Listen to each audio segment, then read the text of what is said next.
நம்ம மில்கி வே கேலக்ஸி மாதிரியே 100 million galaxies நம்ம யூனிவர்ஸில் இருக்குது. நம்மளோட மில்கி வே கேலக்சியவே நம்மளால் பார்க்க முடியாது. ஆனால் நமக்கு பக்கத்தில் இருக்கிற இன்னொரு கேலக்சியை வெறும் கண்களாலேயே பார்க்க முடியும். அதுதான் ஆண்ட்ரோமெடா கேலக்சி. இது நம்ம பூமியிலேருந்து 25 lakhs லைட் இயர் டிஸ்டன்ஸில் இருக்குது. ஒரு லைட் இயர்னா 9,50,000 crore கிலோமீட்டர். இப்போ நமக்கு புரியுற மாதிரி எவ்வளோ டிஸ்டன்ஸ்னு கணக்கு பண்ணிக்கலாம். ஆனாலும் நம்ம கேலக்சியை விட 2 மடங்கு பெருசாக இருக்கிறதுனால நம்மளால் வெறும் கண்களாலேயே பார்க்க முடியுது. பார்க்கறதுக்கு ஒரு நட்சத்திரம் மாதிரி தான் தெரியும். ஆனால் இந்த கேலக்சிக்குள்ள கோடிக்கணக்கான நட்சத்திரங்கள் இருக்கிறதா கண்டுபிடிச்சிருக்காங்க. ஆரம்பத்தில் இது ஒரு நட்சத்திரம் தான் சொன்னாங்க.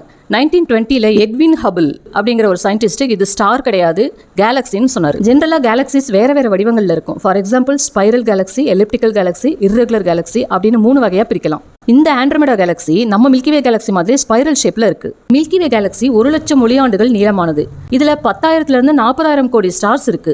ஆனா ஆண்ட்ரோமெடா கேலக்சி 2.2 லட்சம் ஒளியாண்டுகள் நீளமானதா இருக்கிறதுனால அதுல 1,00,000 கோடி ஸ்டார்ஸ்க்கு மேல இருக்கலாம்னு ப்ரெடிக்ட் பண்றாங்க. ஒரு கேலக்சில gases, dust particles, meteoroids, stars, planets, comet இது எல்லாமே கிராவிட்டி காரணமா ஒன்னோட ஒன்று இணைஞ்சிருக்கும்.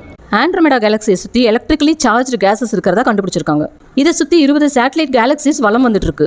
நம்ம கேலக்சியில் இருக்கிற மாதிரி இதுலேயும் ஒரு பிளாக் ஹோல் இருக்கு. இதோட அளவு நம்ம சூரியன் மாதிரி 14 கோடி மடங்கு பெருசா இருக்கும். இந்த ஆண்ட்ரோமெடா கேலக்சி நம்ம மில்கி வே கேலக்சி மேல மோதுறதுக்காக பயங்கர வேகமா வந்துட்டு இருக்கோம். 1 மணி நேரத்துக்கு 4 லட்சம் கிலோமீட்டர் ஸ்பீட்ல வந்துட்டு இருக்கு. நம்ம கேலக்சியோட இது வந்து மோதின பின்னாடி இந்த 2 கேலக்சியும் மர்ஜ் ஆகி ஒரு எலிப்டிக்கல் கேலக்சி, அதாவது நீள்வட்ட வடிவத்தில் மாறிடும்னு விஞ்ஞானிகள் சொல்றாங்க. ஆனா அது வரைக்கும் நம்ம பூமி இருக்குமான்னு தெரியல.